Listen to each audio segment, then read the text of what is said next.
ہماری دادا جان کی عادت تھی کہ وہ ملنے والے ہر آدمی کو سلام کیا کرتے تھے، چاہے جان پہچان ہو یا نہ ہو۔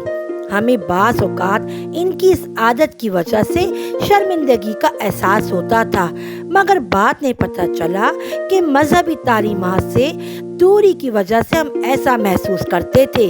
دادا جان تو چلتے پھرتے نیکیاں کما رہے تھے، وہ لوگوں کو سلام کی صورت میں دعا دیتے اور لوگ بھی جواب میں ان کو دعا دیتے تھے۔ یہ دسمبر کا واقعہ ہے۔ کالے کوٹ اور جیکٹ میں ایک آدمی اپنی لمبی کار سے اتر کر سامنے اسٹور جا رہا تھا، جس کے لیے اسے ہمارے پاس سے گزرنا تھا۔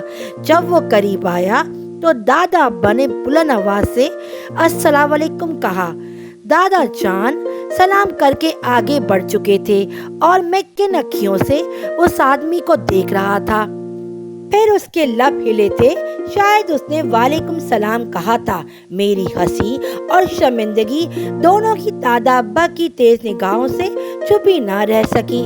انہوں نے پوچھ ہی لیا، کیوں برخوردار، مسلمان گھر کے بچے ہو، پھر یوں سلام پر ہونکوں کی طرح سر کیوں گھماتے چلے آ رہے ہو؟ تم بھی کچھ زبان کو تکلیف دے لو، دادا ابا نے نصیحت کرتے ہوئے کہا۔ میں اپنی الجھن دور کرنے کے لیے کہا، دادا ابا لوگ ہنستے ہوں گے، جان نہ پہچان، سلام بھائی جان۔ ہنستے ہوں گے؟ کیا یہ لوگ تمہیں غیر مسلم دکھائی دے رہے ہیں؟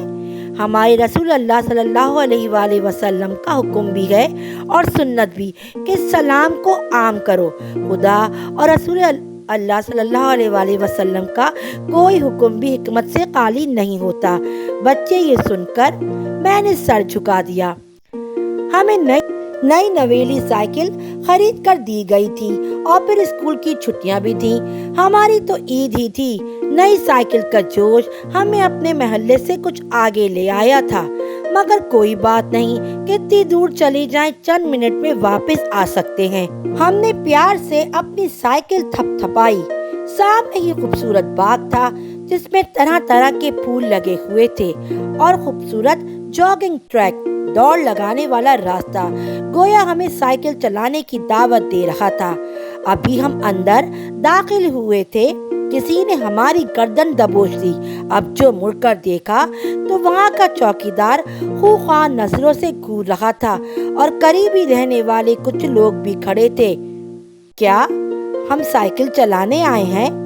ہم نے بھی زبردستی کی مسکراہٹ چہرے پہ سجا کر گردن چھڑاتے ہوئے کہا، مجھے لگتا ہے یہی لڑکا ہے جو روز باغ سے پھول توڑ کر لے جاتا ہے۔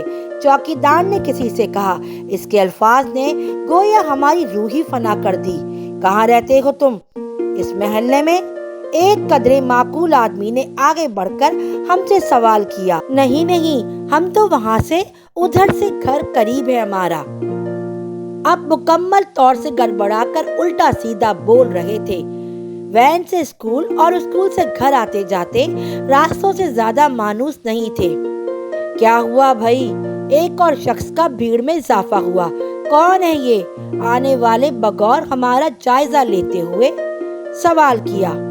فراست صاحب، یہ چور ہے، پھول چراتا ہے۔ چوکیدار کے الفاظ پر ہمارا دل تڑپ اٹھا۔ ذرا آرام سے خان صاحب، یہ بچہ تو کل عشاء کی نماز پڑھ کر کسی بزرگ کے ساتھ برابر والی کالونی کی مسجد سے نکل رہا تھا۔ کسی معزز گھرانے کا بچہ لگتا ہے۔ اجنبی نے چوکیدار کو ٹوکا تو ہم نے بھی نظر اٹھائی۔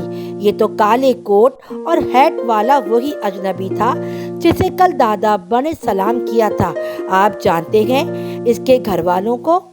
لوگوں نے مطمئن انداز میں سر ہلاتے ہوئے وہاں سے قدم بڑھائے۔ جانتا ہوں، سلام کلام ہو جاتا ہے۔ کوٹ والا اجنبی مجھے لے کر میرے محلے کی جانب بڑھا۔ ارے تم کہاں سے چلے آ رہے ہو؟ تمہارے دادا مسجد میں کھڑے تمہیں ڈھونڈ رہے ہیں۔